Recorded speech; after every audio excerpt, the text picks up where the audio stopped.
Welcome to e-PG पाठशाला। E-PG पाठशाला याः कृते सर्वेषां सर्वासां च स्वागतं सुस्वागतं च व्याहरामि। इदं त्रयोदशपत्रं पाठ्यग्रन्थः लघुशब्देन्दुशेखरः कारकप्रकरणम्। अधुना आलोच्य विषय भवति द्वितीया उपपदविभक्तिः। पाठस्य मुख्यांशाः अन्तरावन्तरेण पदयोः अव्ययत्वं, युक्तग्रहणस्य प्रयोजनं, कालशब्दस्यार्थः, वार्तिकानाम् उदाहरणानि, कर्म प्रवचनीय युक्ते द्वितीया इति सूत्रस्य अर्थः। आदौ उपक्रमः। पाणिनीय व्याकरणे उपपद विभक्त्यर्थं कानिचित् सूत्राणि पाणिनिना प्रणीतानि, परन्तु उपपद विभक्तेः साक्षात् कश्चन प्रयोगः अष्टाध्याय्यां न दृश्यते, परन्तु महाभाष्यकारेण सह युक्ते अप्रधाने इति सूत्रभाष्ये उपपद विभक्तेः विचारो विहितः। एवं च उपपद विभक्तेः कारक विभक्ति बलीयसी इति परिभाषा पतंजलिना स्वीकृता। सहयुक्ते अप्रधाने इति सूत्रे अप्रधान ग्रहणं मास्तु इति भाष्यकारस्य आशय भवति। यदि अप्रधान ग्रहणं न स्यात् तर्हि सहयोगे कुत्र तृतीया इति प्रश्नः आगच्छति। तर्हि सहयोगे उभयत्र तृतीया स्यात्, यथा पुत्रेण सहागतः पिता इति वाक्ये सहयोगे पुत्र इत्यत्र तृतीया भवति, तथैव पितुः इत्यत्रापि तृतीया स्यात् इति आशंक्य महाभाष्यकारेण उक्तं यत् पितुः इत्यत्र तृतीया नैव भविष्यति, यतोहि प्रथमा विभक्ति भवति कारक विभक्ति। एवं च सहयोगे या तृतीया विभक्ति भवति सा तृतीया तु उपपद विभक्ति। अतएव उपपद विभक्तेः कारक विभक्तिः बलीयसी इति परिभाषया प्रथमा विभक्तिः एव स्यात्, न तु तृतीया विभक्तिः। एवं प्रकारेण सहयुक्ते अप्रधाने इति सूत्रे पतंजलिना उपपद विभक्तेः विचारः कृतः। पाणिनीय व्याकरणे उपपद विभक्ति निमित्तं काचित् संज्ञा नोपनिबद्धा। यथा पाणिनीय व्याकरणे कारक संज्ञा भवति, समास संज्ञा भवति, कर्म प्रवचनीय संज्ञा भवति, तथैव उपपद विभक्ति संज्ञा नास्ति। या विभक्तिः किंचित् पदमाश्रित्य उत्पद्यते सा उपपद विभक्तिः। पदांतर योग निमित्तिका विभक्तिः उपपद विभक्तिः इति बालमनोरमा टीकायां लिखितम् अस्ति। अथवा पद निमित्तिका या विभक्तिः सा उपपद विभक्तिः। स्पीजर महोदयानां मते they are allowed to make us a compound with their noun, then the noun is the former number. उपपद विभक्तेः संबंध रूप अर्थः कल्पितः शास्त्रकारैः।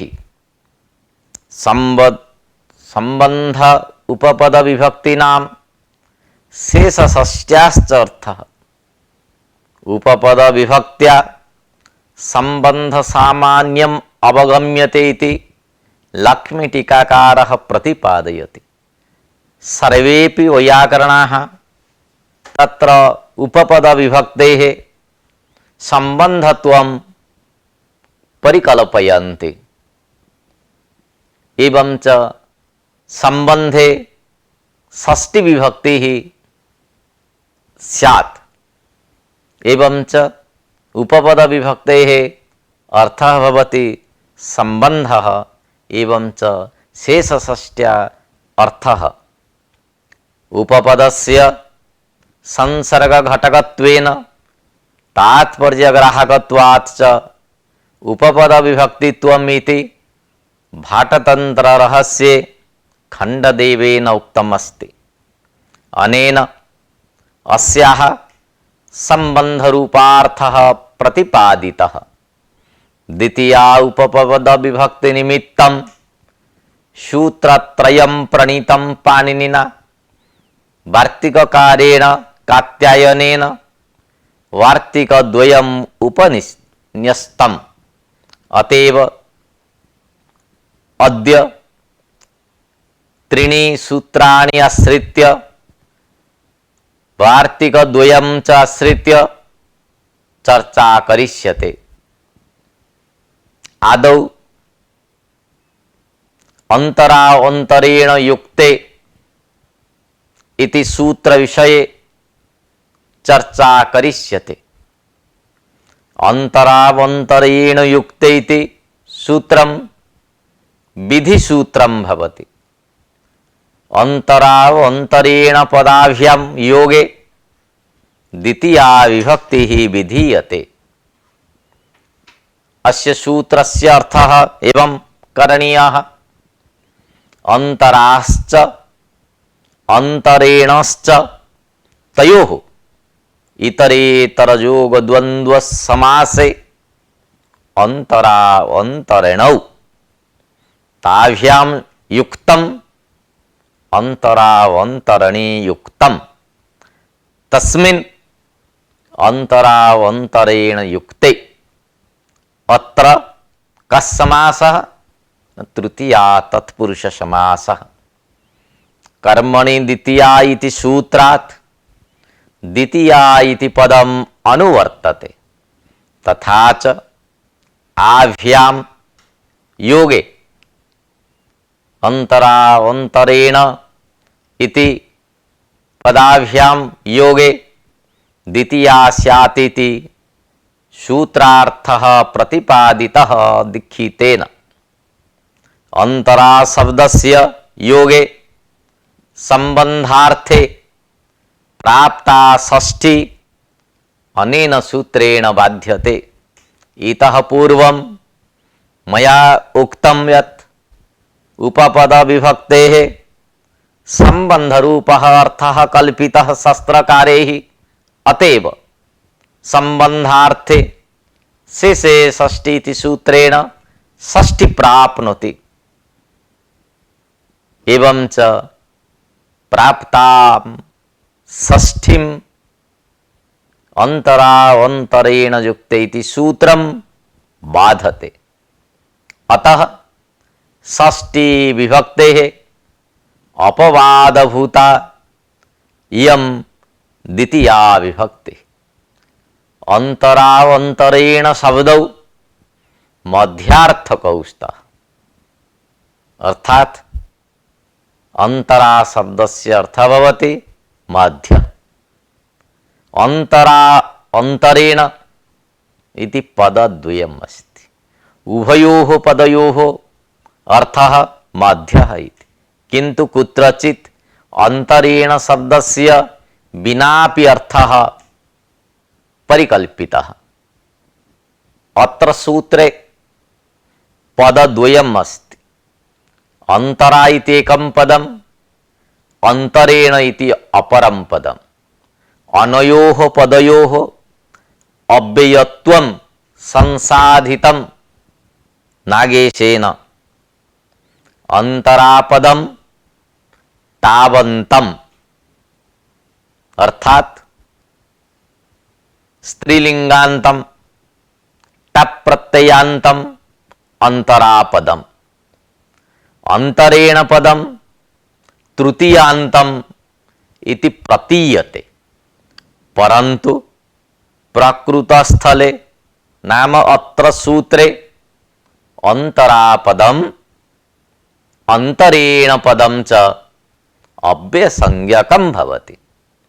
अंतरेण पदम अटावंतम अर्थात अंतरा इत्यत्र अजाद्यतष्टापिति सूत्रेण टप प्रत्यय भवति, एवं च आकारांतम स्त्रीलिंगांतम पदम, किंतु अंतरेण पदम न टावंतम, ततः तत्साहचर्यात् अंतरापदम अपि अटावंतम, यतोहि अंतरेण पदम अटावंतम तत्सहोच्चारितत्वात् अंतरापदम अपि अटावंतम अस्त्रीलिंगांतम पदम इति कल्पनीयम।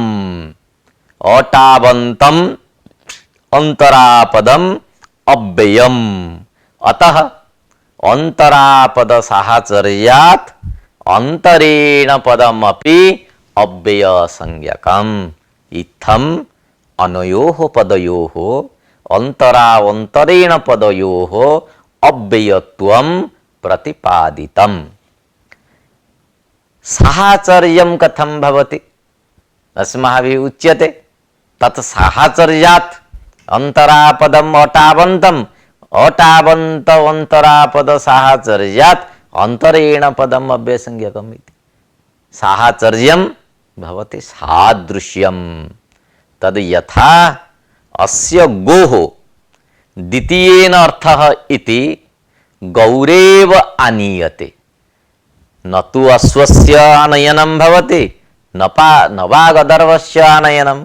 अतएव दृष्टान्तपरभाष्येण सदृशानामेव प्रयोगे सहायते इत्यर्थस्य प्रतिपादनं दृश्यते।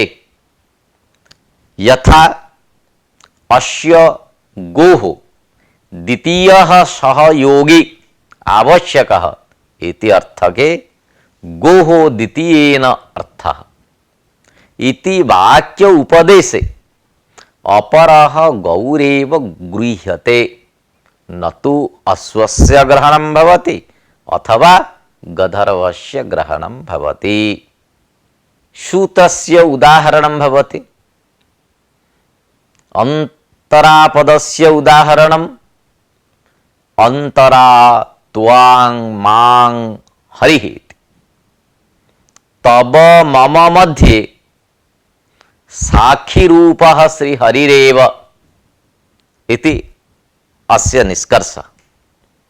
अत्र वाक्ये त्वद् अवधिकः मतवधिकः यो मध्यभागः तत्र हरेः वृत्तिता इति अर्थ।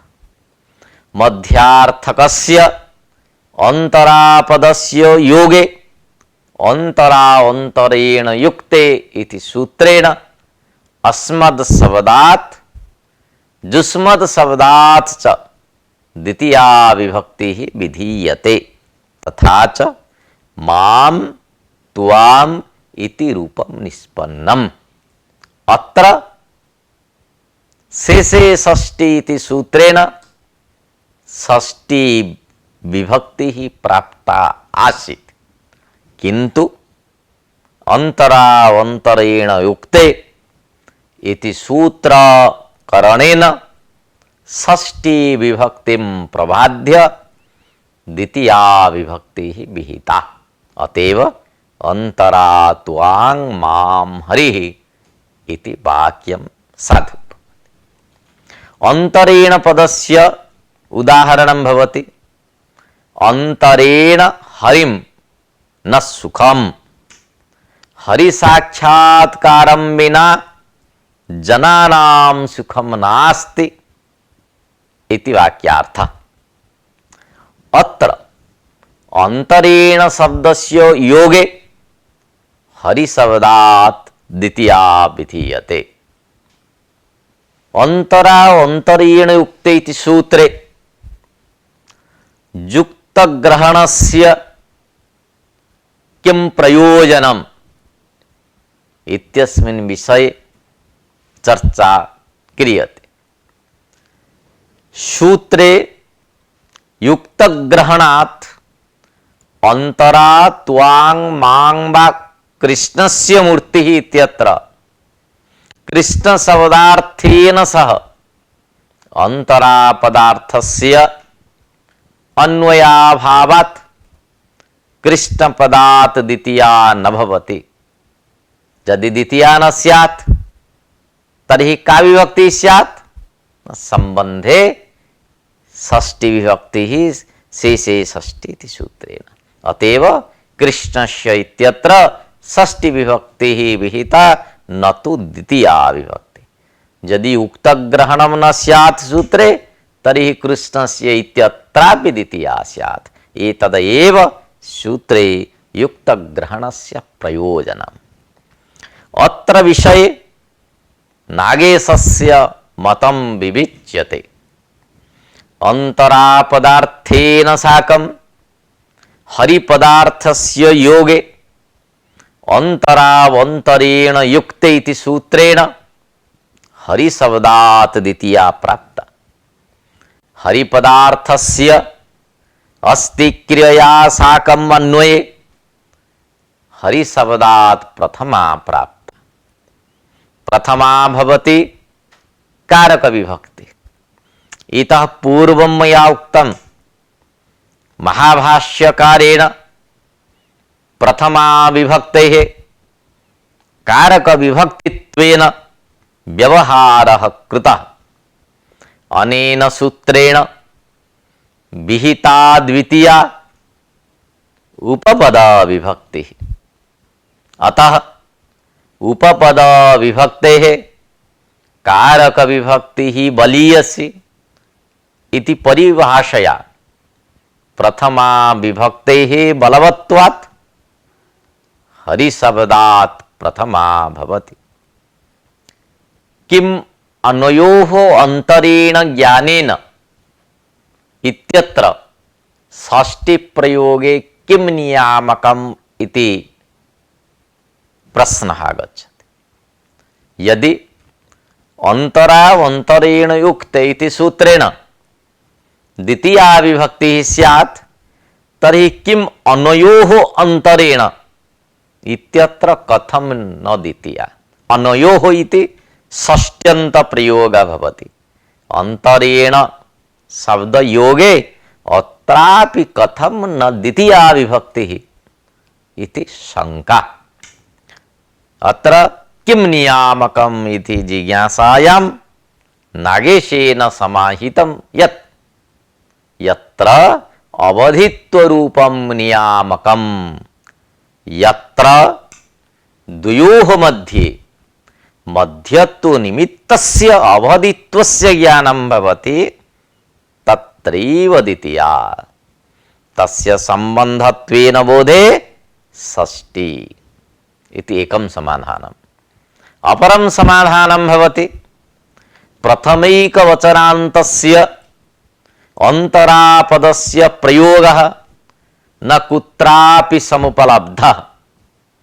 अप्रथमान्तम् अंतरापदं सर्वदा अव्ययसंज्ञकम्। अतः अंतरापद साहचर्यात् अंतरेण पदमपि अव्ययसंज्ञकम्। अंतरा शब्दोऽयम् अदृष्टापचारः इति भाष्यमेव प्रमाणम्। तदनन्तरं द्वितीयं सूत्रं भवति कालाध्वनरत्यंत संयोगे। विधिसूत्रमिदम् अनेन सूत्रेण द्वितीया विभक्तिः विधीयते। इयं द्वितीया उपपद विभक्तिः भवति। पदनिमित्तिका विभक्तिः उपपद विभक्तिः। अधुना सूत्रार्थः विविच्यते। कालश्च अध्वा च इति विग्रहे इतरेतर योग द्वंद्व समासे कालाध्वनौ इति। तयोः कालाध्वनोः अंतः विच्छेदः तम अतिक्रांतः अत्यन्तः अत्यन्तः चासौ संयोगः अत्यंत संयोगः तस्मिन् अत्यंत संयोगे तत्पुरुष गर्भक कर्मधारयो वयम्। कालाध्वनः षष्ठी द्विवचनान्तं पदम् अत्यंत संयोगे सप्तम्यन्तं पदम् कर्मणि द्वितीया इति सूत्रात् द्वितीया इति पदम् अनुवर्तते। तथा च अत्यंत संयोग गम्यमाने कालवाचकात् मार्गवाचकात् च शब्दात् द्वितीया स्यात् इति सूत्रार्थः लब्धः। अध्वा शब्दस्य अर्थः भवति मार्गः। अत्यंत संयोगः नाम निरंतर सन्निकर्षः निरंतर संबंधः इत्यर्थ।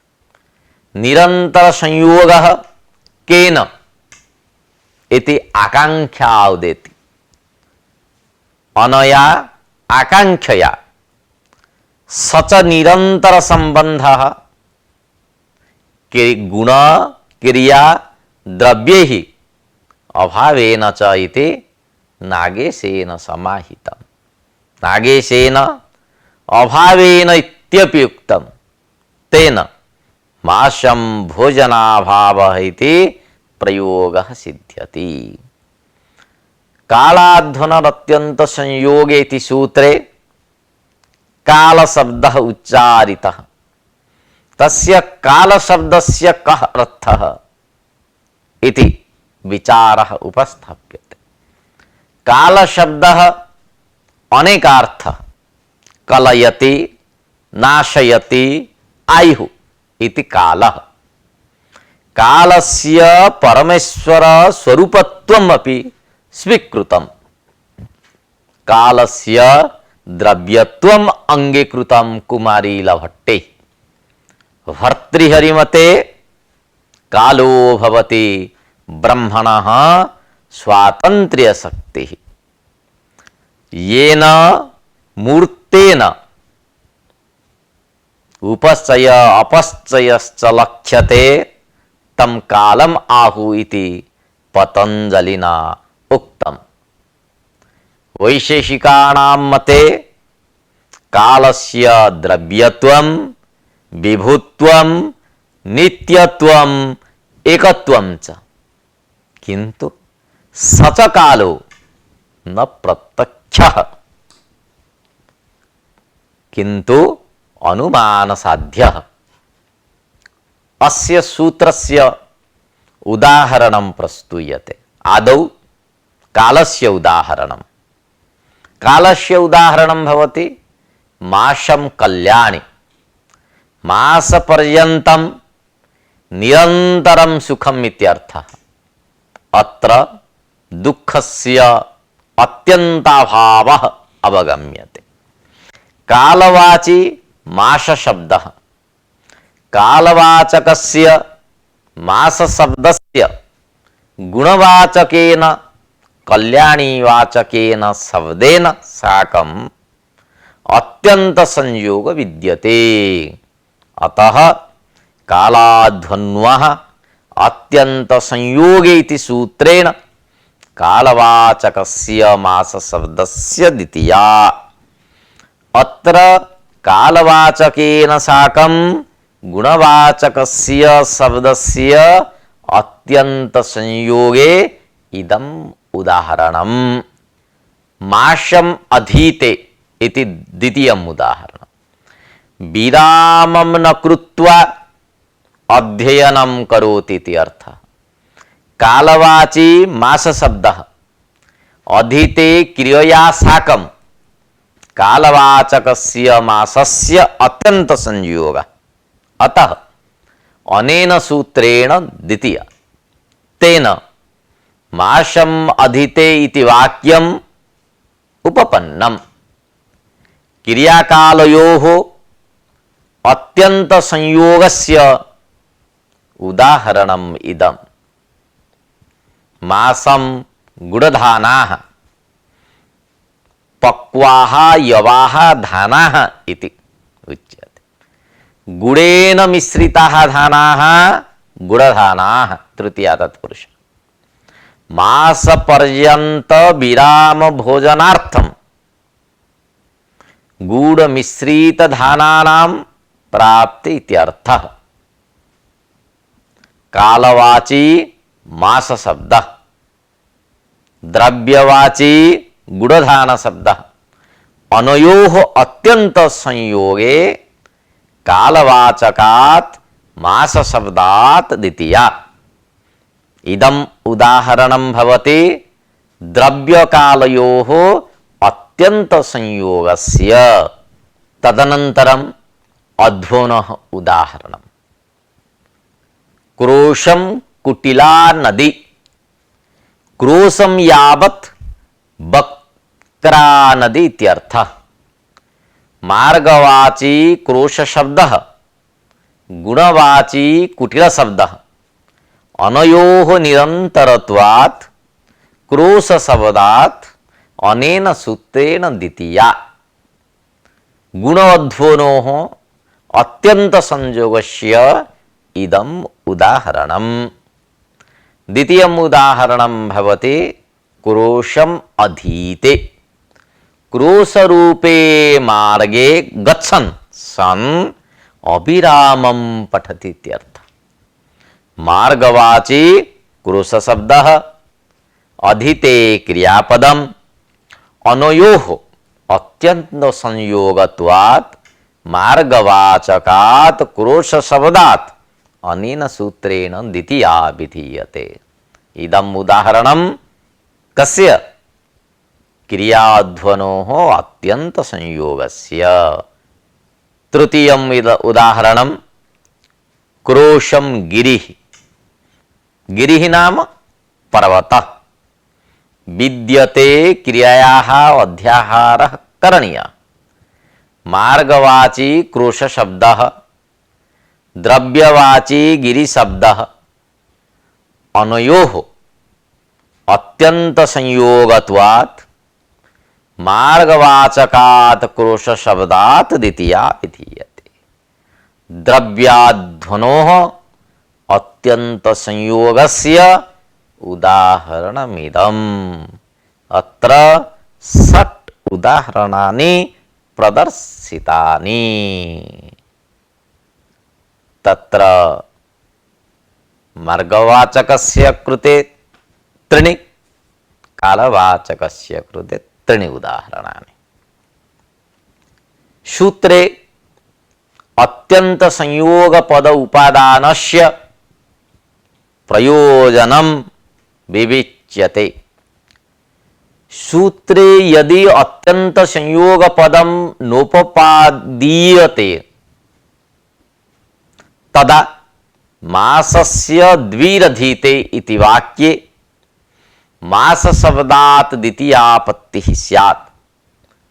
अत्र द्विः इति सुच् प्रत्ययान्तम् अव्ययम् अध्ययन क्रियागत द्वित्व संख्यां बोधयति द्विपदम्।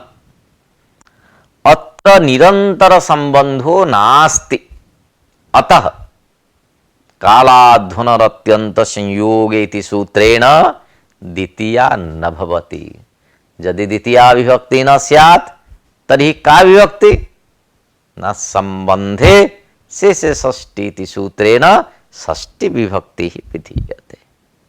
एवंच क्रोशस्य एकदेशे पर्वतः इत्यत्र निरंतर सन्निकर्षाभावात् द्वितीया न भवति। अधुना पुनरपि एकः प्रश्नः आगच्छति। एकादश्यां रात्रौ जागृयात् इति वाक्ये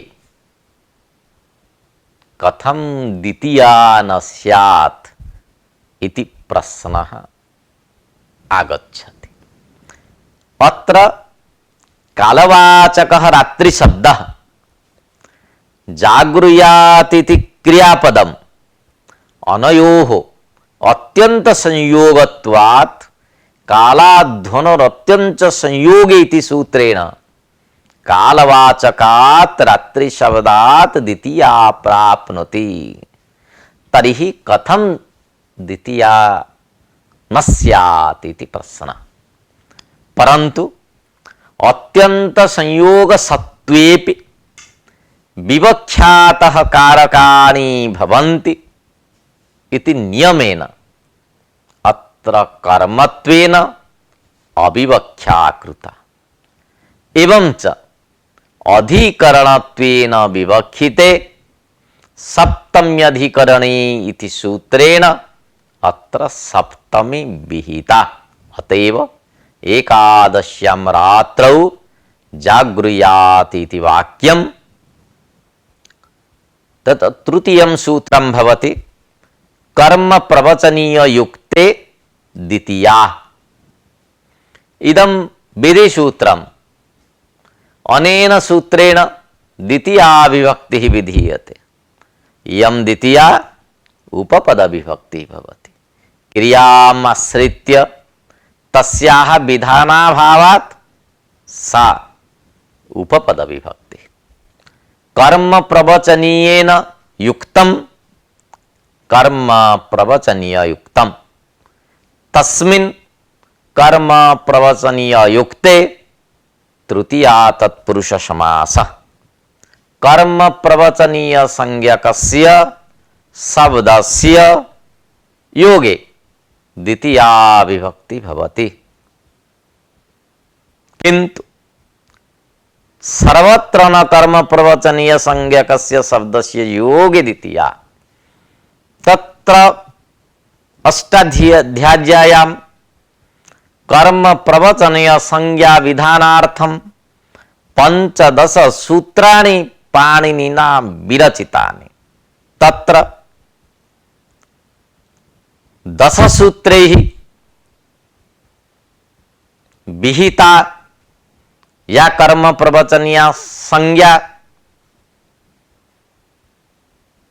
तत्रैव द्वितीया विभक्ति। यथा अनुर्लक्षणे, हीने, तृतीये, उपोधिके च, अभिरभागे, लक्षण हितं भूताख्यान विप्सा भाग प्रतिपर्जनवः, अपि पदार्थ संभावना अन्वसर्ग गरः समुच्चयेषु इत्यादिषु 10 सूत्रेषु यत्र कर्म प्रवचनीय संज्ञा विधीयते तत्र कर्म प्रवचनीय शब्दस्य योगे द्वितीया विभक्ति। अन्यत्र द्वितीया विभक्ति न भवति। एतादृशानि 3 सूत्राणि सन्ति। यथा आंग मर्यादावचने, अपपरिवर्जने, प्रतिः प्रतिनिधि अस्मात् एतैः 3 सूत्रे यत्र कर्म प्रवचनीय संज्ञा विधीयते तत्र पंचमी विभक्ति भवति। एवं च अधीरेश्वरे विभाषाकृञ् इति सूत्रद्वयेन यत्र कर्म प्रवचनीय संज्ञा विधीयते तत्र तु सप्तमी विभक्ति भवतु नाम। अत्र सूत्रे युक्त ग्रहण सामर्थ्यात् कर्म प्रत्यय संबंध प्रतियोगी वाचकात् शब्दात् द्वितीया विधीयते। उदाहरणं यथा जपम अनुप्रावर्षत इत्यत्र अनुशब्दस्य लक्षणे प्रवचनीयत्वेन जपशब्दात् द्वितीया विभक्ति। पूर्व पाठे कर्म प्रवचनीय संज्ञा विषये मया विस्तृता चर्चा विहिता। सर्वाणि अपि उदाहरणानि विचारितानि, अतः अत्र पुनः विचारो न क्रियते। इत्थं त्रीणि सूत्राणि व्याख्यातानि। अधुना वार्तिकद्वयम् उपस्थाप्यते। द्वितीया उपपद विभक्ति निमित्तं वार्तिकद्वयं कात्यायनेन प्रणीतम्। प्रथमं वार्तिकं भवति उभसर्वो तसोक्कार्या दिगुपर्यादिषु त्रिषु द्वितीया अमृडितान्तेषु ततो अन्यत्रापि दृश्यते। इदं श्लोकवार्तिकं कर्मणे द्वितीया इति सूत्रे भाष्ये पठितम्। सिद्धान्तकौमुद्यां तु उपान्वध्वाङ्वश इति सूत्रे उपन्यस्तम्। उपपद विभक्तिम् आह वार्तिककारः। उभयतः इत्यादि पदानां योगे द्वितीया विभक्ति विधानार्थम् इदं वार्तिकं पठितं कात्यायनेन। उपपद विभक्तीनां संबंधो अर्थः षष्ठी अपवादत्वात् द्वितीया। श्लोक वार्तिकस्य अर्थः उपस्थाप्यते। उभश्च सर्वश्च तयोः तसौ तदन्त योगे द्वितीया भवति। प्रकृतिः द्विवचने वर्तते, अतः तसोरिति द्विवचने निर्देशः, अर्थात् तस् प्रत्ययान्तः यः उभशब्दः सर्वशब्दश्च यथा उभयतः सर्वतः इति तयोः योगे द्वितीया। धिक् नाम निंदा, धिक् योगे द्वितीया। उपर्यादिषु त्रिषु नाम उपरि अधि अधः इति त्रिषु शब्देषु इति। उपरि अधि अधः शब्दानां दिरुक्तानां योगे द्वितीया।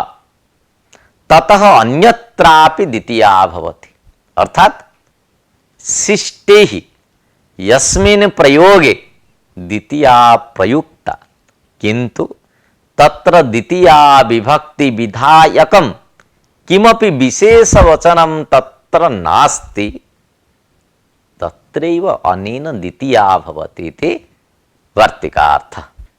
वार्तिकस्य उदाहरणम् आदौ उभयतः इत्यस्य उदाहरणम्। उभयतः कृष्णं गोपा। कृष्णस्य उभयोः पार्श्वे गोपाः तिष्ठन्ति इति अर्थः। अत्र षष्ठी अर्थे द्वितीया विधीयते।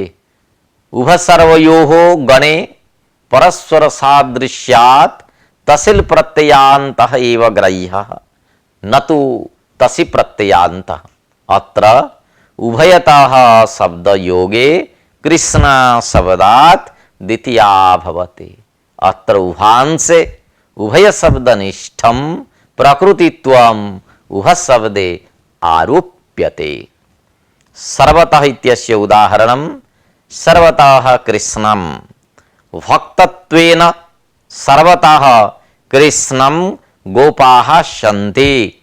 सर्वतः पदयोगे कृष्ण शब्दात् द्वितीया। धिक् इत्यस्य उदाहरणं धिक् कृष्णा भक्तं। कृष्णस्य यः भक्तिरहितः तत्संबन्धिनी निंदा इत्यर्थः। धिङ्मूर्खः इत्यत्र संबोधने तु प्रथमैव, यतोहि संबोधन पदार्थस्य क्रियानयित्वात् कारक विभक्ति अस्ति। धिग्योगे द्वितीया तु उपपद विभक्ति। अतः उपपद विभक्तेः कारक विभक्ति बलीयसी इति परिभाषया संबोधने प्रथमा भवति। उपरि इत्यस्य उदाहरणम् उपरि उपरि लोकं हरिः। उपरि पदं सामीप्य रूपार्थं तस्य द्वित्वं तस्य परमामृडितम इति द्विरुक्त उत्तरभागस्य आमृडित संज्ञा भवति। लोकम इति षष्ट्यर्थे अनेन वार्तिकेन द्वितीया। अधीत्य इत्यस्य उदाहरणम् अध्यधिलोकम ऊर्ध्वदेश रूप अर्थो अधिशब्द उपरि अधसा सामीप्य इति अधिशब्दस्य द्वित्वम् अत्र लोकशब्दात् अनेन वार्तिकेन द्वितीया। अधशब्दस्य उदाहरणम् अधो अधलोकम् अधोदेश वृत्तित्वम् अधोदेशः अत्रापि लोकशब्दात् द्वितीया। द्वितीयं वार्तिकं भवति अभितः परितः समया निकषाः प्रतियोगेपि। अभितः परितः समया निकषाः प्रति इति एतेषां पदानां योगे द्वितीया विभक्ति विधीयते इति वार्तिकार्थ। वार्तिकमिदं पूर्वस्मिन् वार्तिके पठितस्य ततो अन्यत्रापि दृश्यते इति वचनस्य व्याख्यानभूतम्। अभितः परितः इत्यत्र परि अभिभ्याम् इति तसिल प्रत्यय समया निकषा शब्दौ सामीप्य वचनौ अव्ययौ। हा इति खेदार्थकः प्रतीति क्रिया विशेषणार्थकत्वेन उपसर्ग संज्ञको भवति न तु कर्म प्रवचनीयः। वार्तिकस्य उदाहरणानि अभितः इत्यस्य उदाहरणं भवति अभितः कृष्णम् अभितः योगे कृष्ण शब्दात् द्वितीया विभक्ति विधीयते। परितः इत्यस्य उदाहरणं परितः कृष्णम् अत्र परितः शब्द योगे कृष्ण पदात् द्वितीया विधीयते। समया इत्यस्य उदाहरणं ग्रामं समया अर्थात ग्राम समीपे इत्यर्थः। ग्रामपदे अत्र द्वितीया विभक्ति भवति। निकषा इत्यस्य उदाहरणं निकषा लङ्काम् लङ्कायाः समीपम् इति अर्थः। अत्र निकषा पद योगे लङ्काम् इत्यत्र द्वितीया विभक्ति विधीयते। हा इत्यस्य उदाहरणं हा कृष्णा भक्तं यो हि कृष्ण भक्ति बहिर्मुखः तस्य निंदा गम्यते नास्तिकत्वात्। अत्र हा शब्दस्य योगे कृष्णा भक्तम् इत्यत्र द्वितीया विभक्ति। प्रति इत्यस्य उदाहरणं बुभुक्षितं न प्रतिभाति किंचित् बुभुक्षितस्य यनस्य कर्तव्या कर्तव्य विषयकं किमपि ज्ञानं नास्ति इति अर्थः। अत्रापि प्रतिशब्द योगे बुभुक्षितम् इत्यत्र द्वितीया विभक्ति। तत्र वैकल्पिक द्वितीया उपपद विभक्ति विधानाय कानिचित् सूत्राणि अपि पाणिनिना प्रणीतानि। तत्र नित्यतया उपपद विभक्तौ द्वितीया भवति यथा अंतरावंतरेण उक्ते कालाध्वनरत्यंत संयोगे कर्म प्रवचनीय युक्ते इत्यादीनि सूत्राणि पाणिनिना प्रणीतानि। तथैव उपपद द्वितीया विभक्तौ विकल्पतया रूपसाधनाय कानिचित् सूत्राणि पाणिनिना विरचितानि यथा एनपा द्वितीया अत्र विकल्पेन षष्ठी भवति द्वितीयापि भवति। पृथग बिना नानाभिः तृतीया अन्यतरस्याम् इत्यादीनि सूत्राणि सन्ति किन्तु यथास्थलं चर्चा करिष्यते। इत्थं द्वितीया उपपद विभक्ति विषये व्याख्यानम् उपस्थापितम्। अधुना पाठस्य सारः उपस्थाप्यते। अंतरावंतरेण युक्ते इति विधिसूत्रम् अनेन द्वितीया विभक्तिः विधीयते। अंतरावंतरेण इति पदद्वयम् अव्ययसंज्ञकम्। सूत्रे युक्तग्रहणं स्पष्टार्थम् इति नागेशस्य मतम्। षष्ठी विभक्तेः अपवादभूता द्वितीया उपपद विभक्तिः। अंतरांतरेण शब्दौ मध्यार्थकौ कालाध्वनरत्यंत संयोगे इति विधिसूत्रम् अनेन द्वितीया विभक्तिः विधीयते। गुण क्रिया द्रव्यैः अभावेन च अत्यंत संयोगः स्वीकरणीयः। सूत्रे अत्यंत संयोगाभावे मासस्य द्विरधिते इत्यत्र द्वितीया विभक्तिः स्यात्। कर्म प्रवचनीय युक्ते द्वितीया इति विधिसूत्रम् अनेन द्वितीया विधीयते। क्रियाम् आश्रित्य तस्याः द्वितीयायाः विधानाभावात् सा उपपद विभक्तिः। उपपद विभक्तीनां संबंधोऽर्थः षष्ठी अपवादत्वात् द्वितीया। धिग्योगे द्वितीया विभक्तिर्भवति परंतु धिङ्मूर्ख इति संबोधने प्रथमा इति सम्।